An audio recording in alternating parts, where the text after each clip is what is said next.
Bismillahirrahmanirrahim. Assalamualaikum warahmatullahi wabarakatuh. Waalaikumsalam warahmatullahi wabarakatuh. Rabbi shrah li sadri wa yassir li amri wahlul 'uqdatam min lisani yafqahu qawli. Puji syukur kepada Allah, salawat kepada baginda Rasulullah sallallahu alaihi wasallam. Teman-teman sekalian, teman-teman penyiaran dimanapun berada, alhamdulillah pada kesempatan siang hari ini saya Acik Nova, Komisioner KPI Aceh, kembali hadir di dalam program podcast Ruang Siar Komisi Penyiaran Indonesia Aceh. Dan pada hari ini kita mengambil tema hal yang unik dan menarik insya Allah, karena kita akan membahas tentang pengaruh digitalisasi pada kaum milenial. Nah, tentu untuk membahas ini kita harus kedatangan ahlinya, seseorang yang expert di bidangnya. Kalau kata Pak Endul ya, yang YouTuber itu ahlinya ahli, intinya inti. Jadi kita butuh orang yang betul-betul paham tentang apa yang akan kita kupas pada siang hari ini. Nah, mungkin langsung saja tanpa memperpanjang basa-basi lagi, langsung saja kita sapa Bang Azman. Alhamdulillah ya Bang ya udah bisa berhadir di Komisi Penyiaran Indonesia Aceh. Sehat Bang insyaallah? Sehat alhamdulillah. Alhamdulillah. Jadi saya perkenalkan sedikit nih, Bang Azman ini sekarang adalah Ketua Prodi jurusan Komunikasi Penyiaran ilmu Komunikasi dan penyiaran Islam. Dulunya beliau adalah abang letting saya, senior saya pada saat saya sempat kuliah di tahun 2006 itu di KPI. Fakultas Dakwah ya. Jadi yang ngospek saya nih Bang Azman ini. Dan Masya Allahnya hari ini dipertemukan kembali di dalam ruang podcast KPI Aceh. Dan mudah-mudahan nanti banyak hal yang akan kita kupas tentang kaum milenial ini. Oke Bang Azman, mungkin langsung saja nih. Sebenarnya siapa sih yang dikategorikan dalam generasi milenial ini? Iya, dibilang siapa sih? Ya prinsipnya kalau dibagi dalam kategori kelahiran itu milenial itu ya yang lahir mungkin sekitar tahun 1980-an ya sampai tahun 2000-an. Mungkin ya sebelumnya itu ada generasi X dan sebelumnya juga generasi Y dan Z ya, dan sebelumnya juga nanti ada generasi baby boomers itu ya. Jadi memang kenapa mungkin dianggap milenial ya di sini ya? Pastinya generasi yang memiliki mungkin pada saat banyak lahir yang memiliki potensi-potensi yang luar biasa untuk masa depan dunia di sini, ya. Jadi itu diantara mungkin kategorinya gitu ya. Walaupun nanti kedepannya itu pasti ada generasi yang lain lagi gitu ya. Ada generasi Z ya di depannya mungkin ya. Kemudian di atasnya lagi ya generasi Alpha, Beta ya, yang kelahiran 2020 itu yang memang generasi-generasi yang mungkin sudah sampai sekarang belum lagi. Sudah canggihnya sudah luar biasa sekali ya. Ya generasi milenial kita ini ya mungkin ada beruntungnya ya. Keberuntungan itu mungkin sempat merasakan kehidupan di dalam zaman kehidupan analog gitu ya.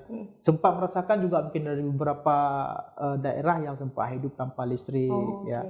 Sempat hidup tanpa alat-alat teknologi yang membantu kehidupan manusia gitu ya. Dari nggak ada listrik kemudian ada listrik ya. Kemudian selanjutnya sudah ada alat teknologi komunikasi ya. Udah ada handphone gitu di awal-awal kan kita juga ya. Pertama-tama juga malah belum ada handphone. Sempat merasakan ya kita hanya sebatas bisa telepon kabel ya. Telepon kabel dengan telepon yang masih putar-putar ya. Betul, masih ada telepon sempat merasakan masukkan koin ya ke dalam ini, mau pulang sekolah dulu telepon ngantri gitu ya, yang ini siapin uang koin, uang 100 itu kan.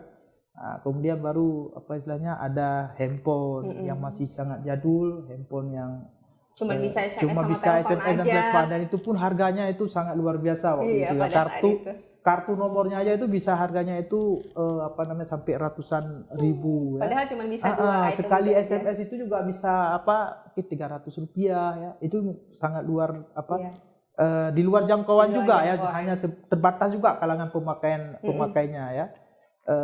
Kemudian ya seiring dengan perjalanan perkembangan teknologi ya ditemukan berbagai macam alat segala macam ya akhirnya itu bukan lagi menjadi alat yang Yang untuk relevan kalangan untuk kita kalangan gunakan tertentu. sekarang. Iya, itu sudah menjadi alat yang menjadi keseharian bagi kita dan itu menjadi alat yang murah bukan alat yang yang semua orang bisa memiliki alat-alat tersebut. Ya gitu ya untuk telepon ya. Kalau telepon yang biasa juga itu paling sudah jarang orang pakai sekarang. Justru sekarang udah lebih kepada memakai smartphone yang Androidnya itu ya. Nah, jadi itu mungkin ya loncatan-loncatan penggunaan teknologi itu khususnya di bidang di bidang telekomunikasi ya itu luar biasa yang sempat kita rasakan. Tidak semua mungkin orang merasakan seperti ini gitu ya. Berarti intinya kaum milenial ini atau generasi milenial ini adalah kelahiran tahun 80 sampai 2000. Artinya pemuda yang hidup di saat sekarang ini. Dan kita termasuk dari zaman milenial dong Bang ya. Pasti, ya. Nah, kemudian seiring berjalannya waktu sekarang udah digitalisasi. Artinya segala kemudahan itu sudah ada di genggaman jari kita. Nah, jadi kalau kita tidak berhati-hati tentu akan adanya dampak baik itu positif maupun negatif. Kalau yang positif udah pasti kita harapkan dari perkembangan teknologi. Nah kalau dari negatif sebenarnya pengaruh yang seperti apa yang dikhawatirkan para generasi milenial ini dari perkembangan teknologi ini? Iya, jadi harus dipahami dulu bahwa kehadiran teknologi itu kan diciptakan untuk memudahkan kehidupan manusia.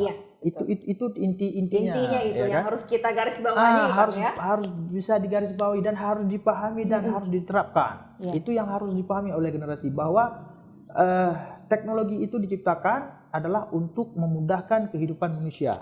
Sehingga kitalah yang menggunakan alat itu untuk memudahkan kehidupan kita. Apa kebutuhan kita dalam memenuhi kebutuhan? Apakah misalkan dalam konteks berkomunikasi dengan orang dekat, dengan relasi kerja segala macam kan? Nah itu digunakan alat itu untuk bisa berkomunikasi. Ini dalam hal konteks komunikasi juga banyak digitalisasi dalam bidang-bidang yang lain gitu ya kan.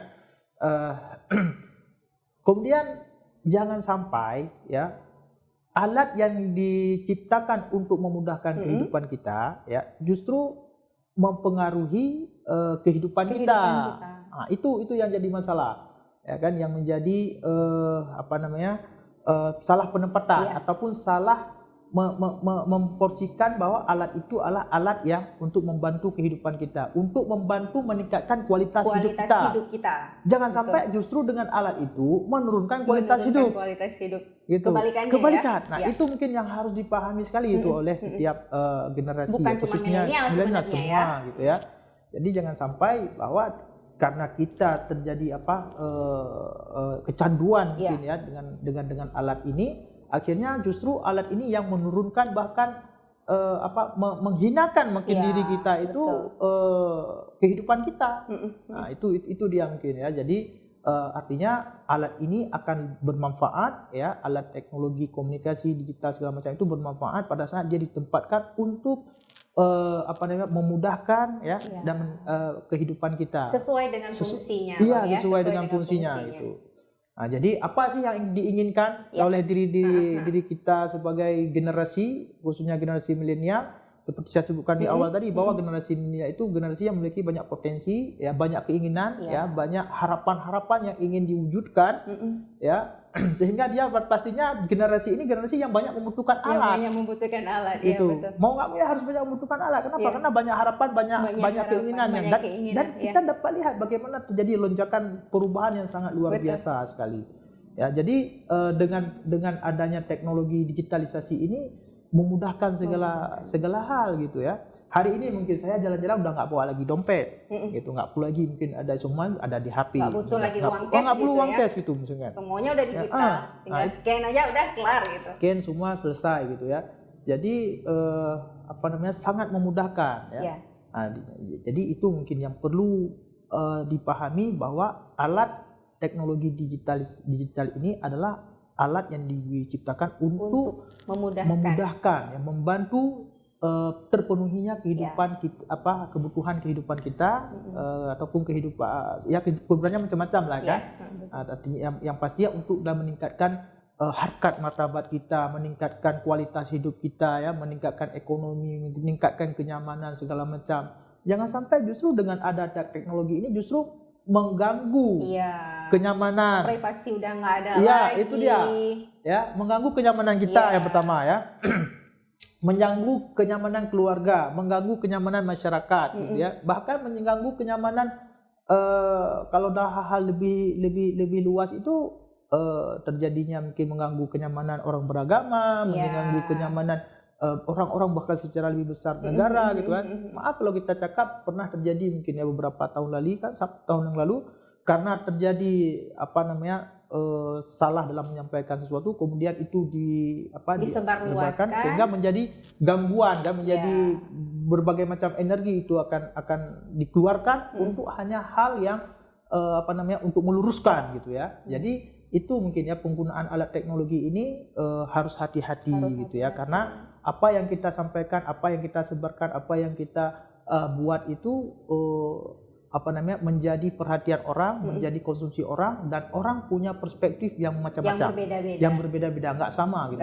Dan disitulah kita, penempatan diri kita itu harus pandai-pandai menjadikan diri kita untuk melihat sisi kehidupan orang lain juga gitu. Nah, jadi berarti artinya kita sebagai generasi milenial ini harus bisa kontrol. Kita harus jadi pengontrol terhadap itu. Jangan sampai teknologi itu justru yang mengontrol kita.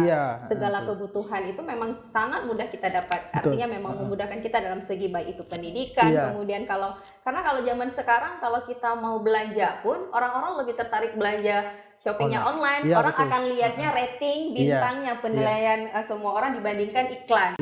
Nah, kemudian juga di generasi milenial ini kan ada perbedaan dengan generasi sebelumnya. Mereka itu lebih suka sharing dibandingkan owning atau memiliki. Jadi mau makan, foto dulu segala macam, dan itu hampir semua orang pada saat ini kalau belum melakukan itu kayak ada sesuatu yang kurang. Nah, menurut Bang Azman nih juga dosen kan di kampus di dakwah, melihat fenomena ini sebenarnya apa sih yang harus kita kurangin mungkin kegiatan milenial kita, atau bagaimana harusnya kaum milenial ini untuk menggunakan segala macam sosial media mungkin dalam hal digitalisasi, karena kan banyak nih platform yang sekarang yang paling sering mungkin YouTube, WA, Facebook dan segala macamnya.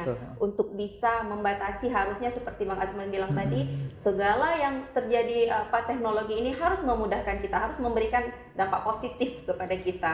Namun kadang-kadang sering berjalannya waktu ada aja kan yang negatif yang juga ini terjadi karena mungkin kelalaian dari kita. Nah, fenomena-fenomena ini bagaimana nih menurut Bang Azman melihatnya? Iya, yang pertama kan seperti disampaikan tadi bahwa ini kan sebuah alat, kita yang mengontrolkan ya, kita yang mengontrol tujuannya itu untuk apa, itu kan. Terus misalkan tadi disebutkan kita ada mau makan makanan ini pesan dan kita foto, kita upload. Nah, tujuan dan niatnya itu apa? Kan begitu. Jadi kalau kita tidak melihat ke sana atau hanya sebatas untuk pamer gitu kan, nah itu kan niatnya udah salah ya. Terus mungkin ada juga dia orang sengaja untuk dia buka usaha jajan misalkan. Berarti udah ke marketing, Nah itu sesuatu hal yang harus dilakukan gitu ya, karena memang udah keperluannya di situ. Tapi kalau misalkan tujuannya untuk pamer-pamer aja ya, padahal mungkin dia datang ke tempat makan jajan itu yang mungkin wah sekali ya, cuma sebulan sekali atau apa kan, dan habis itu nanti puasa mungkin bisa jadi untuk konten. Nah, jadi kan jadi sesuatu hal yang tidak pada tempatnya gitu. Nah, dan itu juga akan mempengaruhi orang yang melihat gitu ya, orang yang melihat. Jadi ada juga orang yang melihatnya mungkin ini hebat kali ya dia ini segala macam gitu kan. Nah, atau yang memang lain membuat iri mungkin ya. Nah, jadi nggak perlu seperti itu ya. Yang pasti lihat tujuannya untuk apa gitu kan. Kalau misalkan untuk seperti kita sebutkan tadi ada manfaat untuk marketingnya ya, itu kan bagus sekali. Karena sekarang dengan digitalisasi itu, khususnya di dalam digital dalam berkomunikasi itu ya, kita bisa melakukan apa saja gitu kan.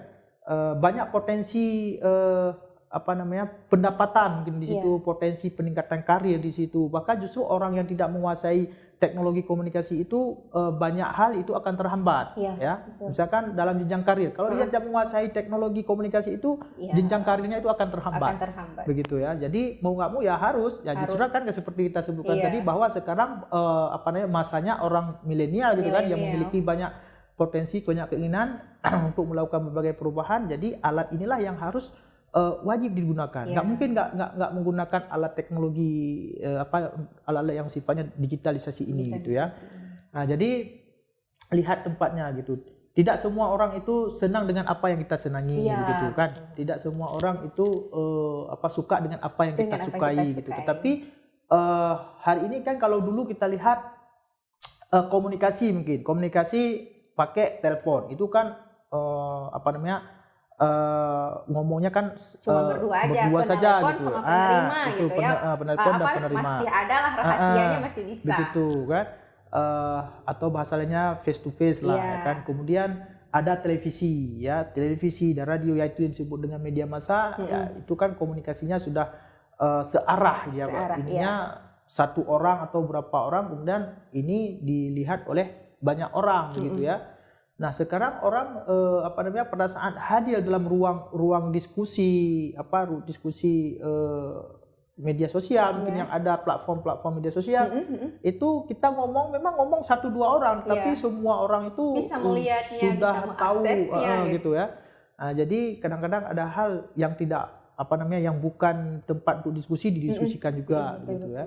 Jadi itu mungkin ada batasan-batasan yang harus dijaga. Terlebih kita misalkan harus melihat posisi kita Aceh ini sebagai daerah syariah Islam. Banyak hal sekali yang harus kita jaga identitas kita sebagai orang Aceh gitu ya. Tidak semua kadang-kadang kita paksakan untuk konten itu ya melanggar etika-etika keacehan kita ya. Aceh yang kita sebutkan di sini kan Aceh yang sangat melekat dengan nilai-nilai norma-norma Islam yang tidak mungkin kita melepas darinya begitu ya. Apalagi sudah diikat dengan kanun syariah Islam ya.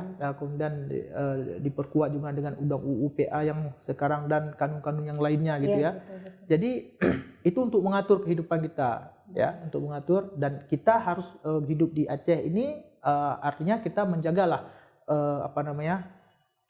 hal-hal yang sifat keacehan kita. Bahkan mungkin kalau ada hal-hal ya yang sifatnya itu ada semacam informasi yang disebarkan yang itu menjelekkan Aceh, mungkin di sini juga kita butuh ini rame-rame itu kan untuk memblow up ya, mengantisipasi gitu ya, mengcounter isu-isu yang menyorot hal yang tidak baik tentang Aceh. Gunakan alat teknologi komunikasi ini, gunakan alat digitalisasi ini biar orang tahu bahwa Aceh tidak seperti yang diisukan yang negatif-negatif itu. Nah, di sini juga perlu, makanya kita sebutkan tadi bahwa teknologi ini ya bisa kita gunakan untuk keperluan diri kita, keperluan lembaga, tempat kerja, perusahaan, dan juga untuk daerah kita negara lebih luasnya itu. Nah, jadi tidak terbatas. Jadi sekarang tinggal kita bagaimana mengenal diri kita dulu, identitas kita gitu ya. Kita asalnya di mana, kita orangnya apa kayak gitu kan. Jadi kemudian kita hiduplah sesuai dengan dengan jati diri kita yang nggak boleh hilang. Kemudian kita berusaha untuk menggapai capaian-capaian prestasi, capaian-capaian kinerja yang itu bisa memberi manfaat bagi diri kita, keluarga, orang tua gitu ya, dan masyarakat secara lebih luas ya. Lebih-lebih lagi dengan teknologi ini kan bisa juga membuat peluang-peluang kerja gitu ya. Kita misalkan bisa melihat potensi di sekeliling kita ada bahan-bahan mungkin yang itu bisa memiliki nilai ekspor yang tinggi. Misalkan bisa kita ekspor walaupun dengan kita bisa mencari penerimanya dengan teknologi gitu ya. Dan kita juga dulu mungkin kita nggak bisa mempromosikan ini kalau sifatnya masih analog ataupun manual gitu kan. Mungkin kita bisa foto pakai film gitu, dicetak, kemudian untuk disebarkan, dipromosi. Kalau sekarang kan gampang sekali. Nggak butuh biaya banyak juga ya Bang ya. Iya, karena kan teknologi komunikasi sekarang itu kita bisa mengambil data, mengolah data, menyimpan data, dan menyebarkan data. Jadi semua itu sudah di tangan kita semua. Gitu. Yang tidak mungkin ada waktu zaman-zaman dulu gitu ya. Nah, jadi banyak sekali hal yang bisa dilakukan. Saya teringat dulu misalkan tokoh Aceh kita ya, orang tua kayak Prof. Yusni Sabi pernah mengajar ya.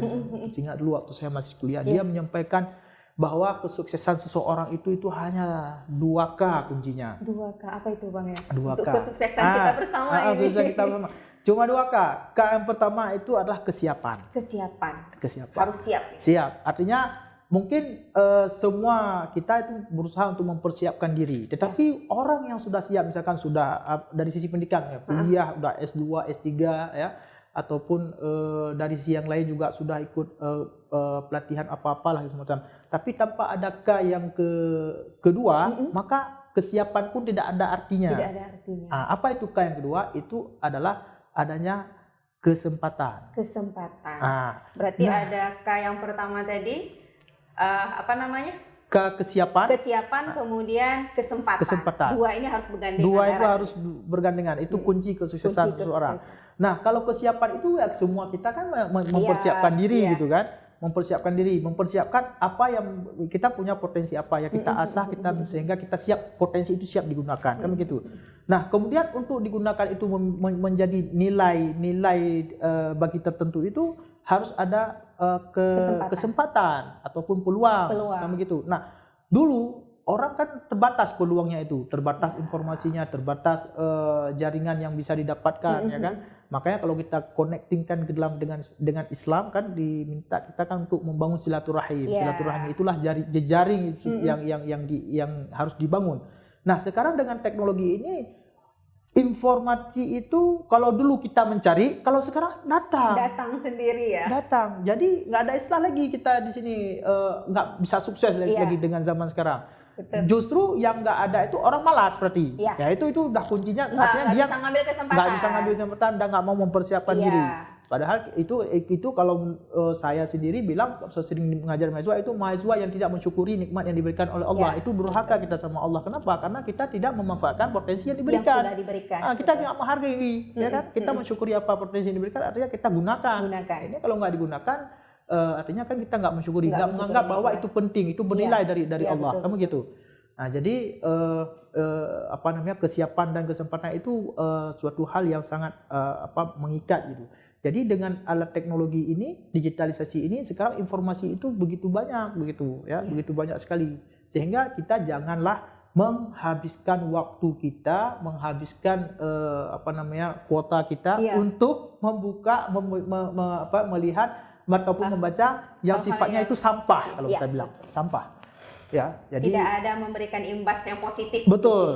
Kita hanya asik dengan diri kita sendiri, dengan apa yang ini kita hanya untuk menyenangi diri kita atau apa ini? Waktu habis terus, kuota juga habis terus, tapi manfaatnya kita nggak ada. Kita pernah lihat nggak ada orang tua kita di sana, ada adik-adik kita di sana, ada lingkungan masyarakat kita di sana yang perlu sebenarnya ulur tangan kita sebenarnya, yang potensi yang diberikan sama kita. Cuma kadang-kadang kita menganggap meremehkan kan, jadi akhirnya kita lalai dengan main game di warung kopi sampai berjam-jam kan, karena ada alat. Mungkin kalau dulu main gamenya kan masih manual, terbatas dengan waktu. Tapi sekarang dengan teknologi digital, main game pun bisa berjamaah Bang ya. Bisa berjamaah. Dari negara yang manapun bisa juga. Nah, itu dia. Ya kan? Kalau dulu hilang kontrol. Misalkan orang main judi, ya kan, mungkin sangat terikat dengan tempat dan waktu.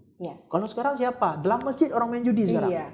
Dengan handphone, dengan game itu? PUBG apa sih? Kalau PUBG itu kan game. Kalau ini judi online itu apa istilahnya? Yang chip itu? Yang chip ya, apa istilahnya tuh? Ada kan itu sudah menjamur dalam masyarakat, ya kan, menjamur. Dan itu memang ternyata banyak sekali orang yang main, ya. Di dalam masjid juga kadang orang kok masih masih tekan-tekan. Mikirnya berzikir Bang ya, soleh kali ini orang tahunya. Aduh, apa istilahnya itu, lupa saya. Apa ya? Yang main chip itu apa istilahnya? Kurang tahu itu. Domino. Ya, domino. Ya, domino online itu. Itu kan saya tahu itu, dan sempat melakukan semacam riset kecil-kecilan gitu ya. Perputaran uangnya di situ itu luar biasa sekali. Luar biasa sekali itu. Ya. istilahnya satu tempat penjualan itu dalam sehari itu perputaran uang di situ itu bisa sampai puluhan juta. Itu satu tempat, ya. Dan kalau kita tanya ada berapa tempat yang seperti ini, ya banyak. Tidak terbatas ya Bang ya, sepertinya ya. Terbatas, banyak sekali itu. Banyak perputaran uang itu luar biasa sekali. Ya, jadi mungkin banyaklah yang sudah tahu tentang domino ini ya. Satu chip itu pas 1B istilahnya ya, berapa harganya, mungkin bisa sampai 60.000 gitu ya. Misalkan kita sudah main tadi kontrol diri ya, nggak ada. Dan itu sangat meracuni, dan banyak kan kalau kita lihat berita-berita yang disampaikan kan, terjadi perceraian gara-gara suaminya asik main game, main domino, harta kuliah habis nggak selesai juga gara-gara game, Masya Allah. Jadi itu dia ya, bahwa digitalisasi itu memudahkan kehidupan kita, tapi diarahkan untuk meningkatkan kualitas hidup itu, memperkuat jati diri kita, bukan justru memudarkan, menghancurkan jati diri kita begitu ya. Apalagi menghancurkan martabat kita. Ya, apa yang kita posting itu, apa yang kita buat konten kita, misalkan kita masukkan itu yang akan terekam terus di situ, ya kan? Kita mungkin bisa hapus, tapi di servernya terhapus Pak. Iya. Orang masih bisa akses juga. Itu. Jadi agak kewalahan pada saat mungkin nanti kita akan ditelusuri siapa nih kita mau calonkan jadi presiden misalkan, nanti ditelusuri. Udah ada jejak digital ya, jejak digital ini kejam loh Bang. Yang berbahaya. Nggak akan pernah hilang dia. Itu dia. Makanya kita harus hati-hati betul apa yang kita akses, apa yang kita upload ya, itu akan akan terekam tracer semua ya, dicek gitu ya. Jadi kenapa? Karena apa yang kita posting, apa yang kita buka, yang sering kita konsumsikan, itulah yang akan menunjukkan diri kita itu siapa. Jati diri kita sebenarnya siapa. Jadi sebenarnya kita dalam evaluasi diri sekarang itu gampang sekali. Lihat HP, coba perhatikan berapa jam Anda menghabiskan waktu dalam menggunakan ini, apa yang kebanyakan yang dilakukan atau kebanyakan yang dikonsumsikan itu apa. Nah, itulah diri Anda. Gitu. Jadi sekarang mau yang seperti apa? Silakan pilihan pada diri. Ada pada diri kita. Itu dia. Nah, jadi kira-kira begitu. Ya, baik Abang, mungkin pertanyaan terakhir nih. Apa sih tips dan trik dari Abang untuk generasi milenial ini supaya memang digitalisasi ini harus betul-betul manfaatnya semua nih yang kita serap. Jadi tipsnya dari seorang Bang Azman nih sebagai ketua prodi ini apa untuk generasi kita bersama? Jadi yang pertama yang harus diketahui bahwa apa yang terjadi sekarang itu sudah disampaikan oleh Marshall McLuhan sekitar tahun berapa ya? Tahun 40 atau 50-an yang lalu atau tahun 60-an lalu lah. Artinya itu sebelum adanya internet. Ya, itu sudah ada sejak waktu itu baru ada mungkin televisi, radio ya, dan komputer ya. Tapi McLuhan sudah menyebutkan teorinya dengan global village ya. Jadi akan terbentuk satu kondisi di mana masyarakat itu terakses ya tanpa batas ruang dan waktu lagi gitu ya. Tidak ada hambatan lagi ya. Artinya kita itu kayak menjadi satu di situ ya. Nah, artinya walaupun kita dalam kondisi memiliki budaya berbangsa-bangsa, bersuku-suku ya, artinya kita bisa membangun komunikasi yang tanpa batas gitu. Nah, sekarang semakin luas jaringan kita dan jaringan itu bisa kita manfaatkan, maka semakin kita memiliki kesempatan seperti kita sebutkan tadi untuk kesuksesan, untuk kesejahteraan, untuk bisa kita membantu orang lain lebih banyak lagi gitu ya. Nah, jadi tips yang perlu kita sarankan, kita berikan adalah yang pertama, tetapkan diri Anda dulu itu ya, kenalkan diri Anda, kenali diri Anda itu, jati diri Anda itu apa, begitu ya. Anda mungkin seorang Muslim, Anda orang Aceh ya, Anda orang yang sayang orang tua, Anda orang yang sayang pada lingkungan. Nah, itu harus dibentuk dulu pada diri sendiri. Mungkin juga bagi orang tua kita, mungkin kita walaupun milenial kan udah punya anak sekarang kan. Betul. Nah, itu juga dari sekarang harus dibentuk gitu. Bentuk jati diri dia. Kita nggak bisa mempersiapkan anak itu untuk hidup di zaman Di kita, zaman kita, nggak nggak mungkin itu. bisa. Dia pasti akan hidup nanti Dengan zamannya jauh. dia sendiri. Tetapi jati diri itu, ya, identitas dia itu harus dibentuk. Karakter dia itu harus dibentuk, Ya. sehingga dia mau mengapain nanti ke depan, ini nggak akan hilang. Ya. Ini nggak akan hilang. Terus dia mau berkembang seperti apa, ini nggak akan hilang. Begitu juga, ya, yang zaman anak-anak generasi milenial itu, yang sekarang itu mungkin merasa kok sudah lewat atau apa, tapi ini nggak pernah ini. Kembali lagi, ya lihat orang tua kita, ya, lihat ini kita, Asal kita dari apa mana? yang membanggakan keluarga kita, orang tua kita itu apa yang harus kita lakukan. Nah itu semua tuju ke sana gitu ya. Nah, jadi banyak hal yang akan terjadi dalam teknologi digital itu, kita hindari yang sifatnya tidak untuk menuju sesuatu apa yang ingin kita targetkan. Begitu. Jadi memang agak susah, apalagi kalau kita sudah kecanduan. Itu akan susah sekali itu ya. Sekarang kan orang masih nonton YouTube misalkan, tapi YouTube itu dilihat dan yang punya nilai positifnya itu, dan dibatasi waktunya, jangan sampai tidak ada ruang untuk bersama sosial yang realnya ya, bukan yang di dalam dunia maya itu gitu ya. Nah, jadi kalau saya tekankan itu, mungkin kalau lebih detailnya saya rasa zaman milenial itu adalah anak-anak yang dia bisa belajar otodidaknya, tingkat belajar otodidaknya itu tinggi sekali itu. Jadi kadang-kadang saya di ruang kuliah itulah mengajar itu, mahasiswa itu jauh lebih pintar daripada saya. Saya yang belajar sama mahasiswa. Mereka udah duluan akses. Justru saya nggak tahu, saya belajar sama mereka, begitu ya. Jadi banyak hal itu. Jadi makanya kita bilang perkuat karakter diri. Yang jangan sampai begitu kita sudah masuk di ruang sosial ngomongnya sudah mengilipi. Kalau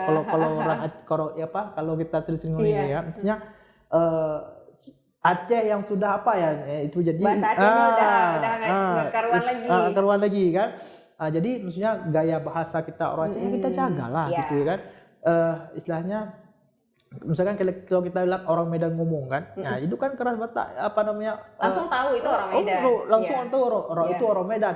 Terus kita orang Aceh masih tanda tanya. Waktu kayak orang Aceh, kok merasa malu kan, menjadi sindiran. Padahal itu yang harus kita kebanggaan gitu kan. Jadi itu menunjukkan watak kita ya, jati diri kita. Karena orang Aceh itu orang yang keras dalam hal yang positif, tapi ya misalkan keras dalam hal memperjuangkan keadilan. Dan kita lihat bagaimana dulu orang-orang tua kita itu berjuang mengusir penjajah itu kan, sampai kita dicap oleh Belanda itu sebagai orang Aceh pungu, orang gila gitu. Gila kenapa? Tapi karena kita adalah keras dalam mempertahankan prinsip hidup kita gitu, mempertahankan keadilan, mempertahankan keselamatan. Kan, harga diri. Itu dia. Jadi itu yang yang perlu kita kenal diri kita ya. Tapi di sisi yang lain kita orang Aceh ini kan juga punya sikap ramah dengan pemulia jamenya gitu ya. Nah, jadi ada keras di mana tempatnya, ada lemah lembut, ada keramahannya itu di mana gitu. Makanya harus mengenali diri kita, mengenali diri identitas kita, mengenali karakter kita itu bagaimana ya. Dan selanjutnya baru kita lihat apa keinginan kita, apa potensi kita, apa yang ingin kita kembangkan. Gunakanlah teknologi itu. Jadi jangan gunakan teknologi itu untuk justru membenamkan potensi, menghilangkan kesempatan, menghilangkan. Kalau kita asik main game, banyak sekali kesempatan yang lewat. Justru padahal teknologi digital ini diciptakan untuk memperluas kesempatan. Nah, itu kembali lagi yang mempersempit jadinya kan, mempersempit. Nah, jadi apalagi kita main game sampai jam 1, jam 2, jam 3 subuh. Kesehatan juga udah berpengaruh pada kesehatan. Artinya kembali lagi tadi kan, bahwa teknologi diciptakan untuk meningkatkan kualitas hidup, martabat harkat kita itu justru malah sebaliknya, merusak kesehatan kita. Nah, itu dia. Jadi mungkin itu ya. Oke. Masya Allah sekali ya hari ini.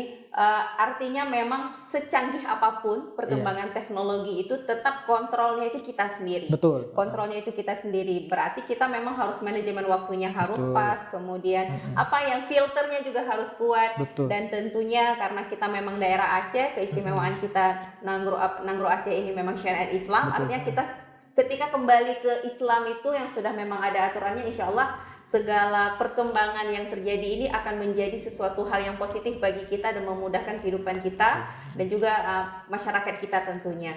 Baik Bang Azman, terima kasih banyak atas ilmunya sama-sama. hari ini. Sebenarnya kurang sih waktunya kalau kita membahas tentang kaum milenial ini. Betul. Masih banyak sekali yang harus kita benahi, apalagi sebentar lagi kita udah mau digitalisasi penyiaran. Betul. Udah analog akan dimatikan, dan itu luar biasa potensi ataupun kesempatan untuk generasi milenial. Kalau bisa harusnya mereka sudah kesiapan sudah ada nih. Ini kesempatan juga akan ada terjadi di depan mata. Kalau mereka tidak mengambil kesempatan ini, ya rugi sekali ya Bang ya. Dan mudah-mudahan hadirnya kita di ruang podcast KPI Aceh ini bisa memberikan sedikit gambaran ataupun membuka wawasan para generasi milenial di luar sana untuk ternyata untuk menjadi sukses itu gampang. Artinya kesiapan, kemudian juga kesempatan, dan yang pentingnya harus mau, itu tadi yang pertama, dan niatnya gitu. Jadi mudah-mudahan ada hal yang positif yang bisa kita dapatkan, terutama bagi kita dulu yang ada di sini, kemudian bagi orang-orang di luar sana. Oke, baiklah. Mohon maaf atas segala kekurangan hari ini, luar biasa, Masya Allahnya. Mudah-mudahan ke depan masih ada kesempatan lagi kita berkolaborasi Bang ya. Masih banyak hal-hal kerjasama yang mungkin bisa kita lakukan untuk generasi kita. Dan insya Allah KPI siap nih untuk kita bekerjasama dengan KPI bekerjasama dengan KPI keren dan sepertinya. Nah mungkin hanya ini saja yang bisa kami bahas pada kesempatan hari ini. Mohon maaf atas segala kekurangan. Saya akhiri, wabillahi taufiq wal hidayah. Assalamualaikum warahmatullahi wabarakatuh. Waalaikumsalam warahmatullahi wabarakatuh.